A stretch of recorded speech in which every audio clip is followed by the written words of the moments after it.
Hey, what's going on guys, my name's Rav, and I think it's fair to say that Pokemon Journeys has proven itself to be different compared to the usual Pokemon anime series. Since its airing, many viewers have this series as a reboot of the anime and how continuity works in its universe. Continuity is a very important aspect in the universe of the Pokemon anime, as it shows how each existing anime series connects to one another from previous events with these references. This also supports that these events themselves are proven to be canon within the same universe. Knowing this, many are unsure if there is any continuity shown in Pokemon Journeys, and to answer this question simply, yes, there are actually more continuity aspects than you think, and that's something we're going to explore today by taking a look at each episode that shows continuity from Season 1 of Pokemon Journeys. Massive shout out to the bro Anipoke fandom for providing the stencil for this video. The link to his thread will be in the description below. There's a bunch of information to cover, so let's jump straight into it. Don't forget to leave this video a like to show support, and I'll be sure to bring out my next video shortly. Make sure to subscribe if you aren't ready to keep up to date, and without further ado, let's begin. The first continuity reference is shown in the second episode of this series. Within the first 10 seconds, we see probably the biggest continuity reference being all of Ash's achievements. These include his collection of gym badges from all of the regions, Orange League Winners Trophy, Frontier Symbols, Z Power Ring with the Pikachium Z, Alola League Trophy, Exhibition Match Trophy with Kukui, alongside other miscellaneous achievements. This indicates that not only is this series a continuation of the current story we're following, but also in the same universe as well. When Ash and Go encounter Chad in Johto, they learn that his granddad Jay has been seeking Ho-Oh for many years. His failure to discover the legendary Pokemon caused him to question its existence, to which Ash mentions how he has encountered the Pokemon. The flashback segment shows Ash and Pikachu seeing Ho-Oh all the way back in the very first episode of the anime, providing a direct continuity reference that it's the same Ho-Oh Jay is looking for. When Ash and Go visit Galar to witness a PWC battle, the announcer refers to Leon's opponent as a G-Man and a member of the Kanto Elite Four. Ash immediately recognises that his opponent is none other than Lance from Kanto. To add further continuity to this reference, Lance uses the red Gyarados that he caught back in episode 236 of the original series. Episode 17 is where we saw a nice callback and continuity reference from the Sun and Moon series. A picture of Ina's kitchen, Mallow's family restaurant, can be seen on the cover of the newspaper that Jessie is reading. The newspaper's back covers are the exact same as the one Professor Kukui read in the 10th episode of the Sun and Moon series, but in the opposite order. This episode has quite a bunch of references that transition into one another. When Ash discovers that Viskys is his new PWC opponent, who is located in the Vermilion City gym, he immediately thinks of Lieutenant Surge. After the opening rolls, we see Ash and Go heading towards the gym. Go questions Ash if he has a Thunder badge, to which he responds saying it was his third badge he won after defeating Lieutenant Surge and his Raichu. He then mentions that there are various gyms in all different locations across the world. Whilst mentioning this, we see a silhouette segment showcasing all of the Kanto gym leaders alongside a collection of the Kanto gym badges. Upon meeting Viskys, she mentions that Lieutenant Surge himself told her about Ash and Pikachu, and we see a flashback of the gym battle between them, including Lieutenant Surge and his Raichu. Progressing into the battle between Ash and Viskys, it begins with a clash of two Thunderbolts, before Raichu uses Volt Tackle. Ash has Pikachu use Iron Tail for a grounding effect to discharge electricity and withstand the impact of the attack. Steve and Tony, the assistants of Viskys, then go on to mention that this was the same strategy Lieutenant Surge was praising during their battle back in episode 14 of the original series.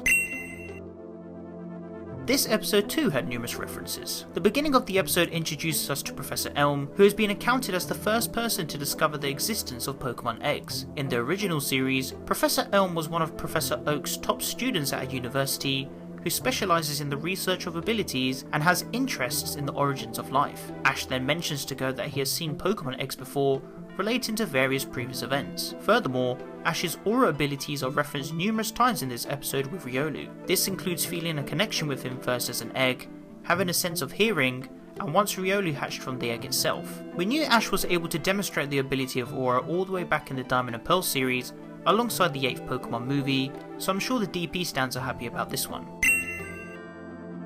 Episode 24 brings back Giovanni's secretary, Matori, who first debuted in the Diamond and Pearl series. She orders 3 of the Team Rocket agents from the Matori Matrix Elite group, shown back in the Sun and Moon series, to assist her in stealing the Pokemon from tourists across the resort area.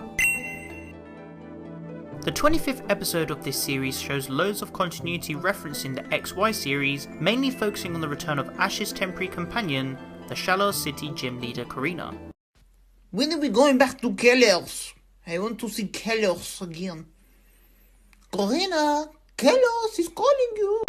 Ash and Go arrive in Shallow City in the Kalos region, with Go aiming to catch many Kalos Pokemon and Ash participating in the World Coronation Series Battle Festival Challenge. After his PWC match against Lob, Ash sits with his Pokemon motivating them in preparation for his next battle. During this time, Ash and Riolu both sense a wave of aura, and after encountering Lucario, Corina appears, and Ash goes on to mention how he sensed Lucario's aura and suspected it to be the one owned by Corina herself. This again is a direct reference to episode 71 from the Diamond and Pearl series. Upon introduction, Corina mentions the gym battle Ash and her both had, with further comments from Ash stating that he won the battle. Whilst Go is catching Pokemon, he meets Corina's grandfather Gherkin, who also returns in this episode. Go mentions that he is from Kanto, and Gherkin responds stating that he hasn't heard of that region's name for a while, alongside how his granddaughter is friends with someone from that region, this being Ash, leaving Go astonished. Progressing into the episode, we learn that Corina's Mienfoo, first shown back in their gym battle in episode 44 of the XY series, has now evolved into a Mienshao, and of course, we see the return of the famous Mega Lucario. The episode opens up with us seeing Team Rocket in their hideout. Jessie is shown reading a magazine with the Kalos champion Diantha featured on the cover, referencing how she is a famous and renowned actress despite being a champion. We then see a frame of Wobbuffet playing with a toy car version of Team Rocket's van from the Sun and Moon series, alongside James's Pokeball collection from episode 62, which reappears at the beginning and end of the episode. His collection now includes a dive ball and a nest ball, in addition to most of the previously seen Pokeballs.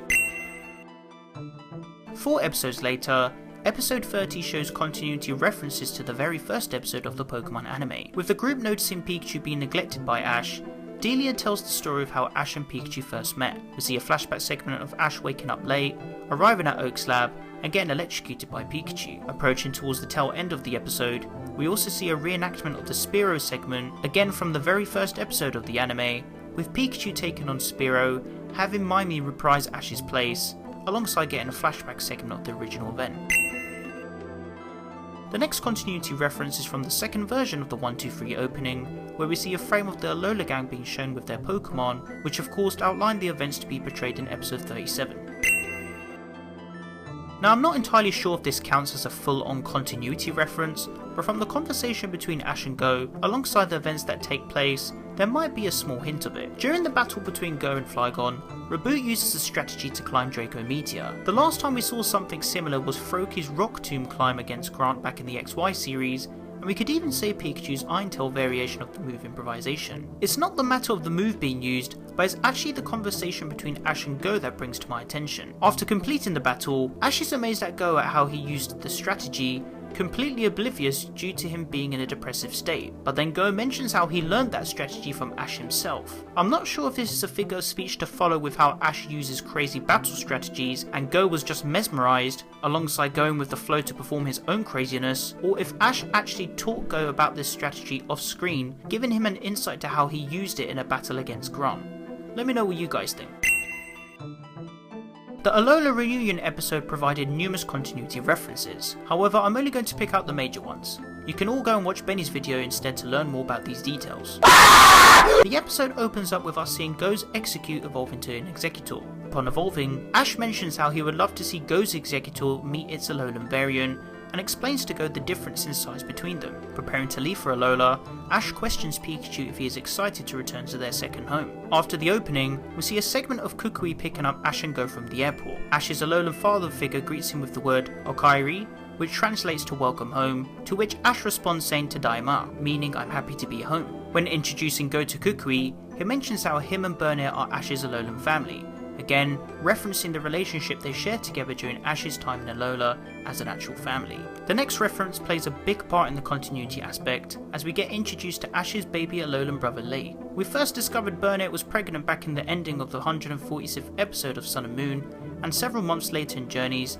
the little munchkin Lei was born. Ash greets Burnett with another Tadaima, as she calls him Lei's big brother. Transitioning into the next scene, we see Ash reunite with his Alola team, who are over the moon to see him. Ash mentions how he has missed them all dearly, before asking them to share their love and welcome him to Go. After getting separated from Ash, Go ends up getting fished up by Lana, who recognises him as Ash's friend, before we see a nice cameo appearance from Beware, Stuffle, Mimikyu and Marini, the Pokemon Team Rocket owned and stayed with during their time in Alola. Ash is then reunited with his friend Rotom. Finally, we see Ash reunite with Kiawe, Lana, Mallow and Sophocles, alongside the flashback of Lily and Gladion, showing them on the look for their father Mon. Quick mention, I was originally going to conclude this video up to the Darkest Day arc, but seeing as the dub for Season 1 has been confirmed to conclude at episode 48, I've included one last continuity reference in this segment.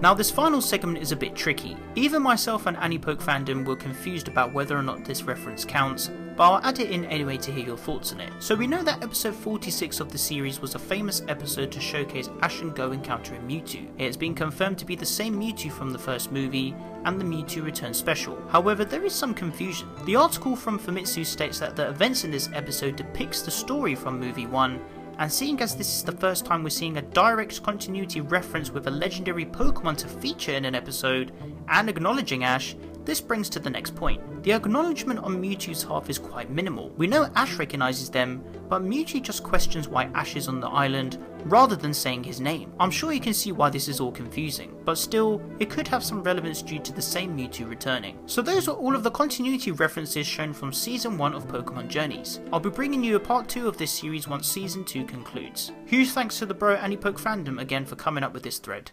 Why not let me know what you guys think about these continuity references in the comment section down below. If you guys would like to interact with me, then be sure to follow me on Twitter and join the Team PokeRef Discord server to discuss all things Pokemon. You can find the rest of my social networks on screen and in the description below. If you enjoyed the video, then be sure to leave it a like, as your support is greatly appreciated. Don't forget to share the video with your friends. Finally, make sure to subscribe to keep up to date with my videos, and click on the little bell to enable notifications so you guys get notified when I upload a new video. I hope you guys enjoyed this video, and be sure to stick around for more Pokemon content.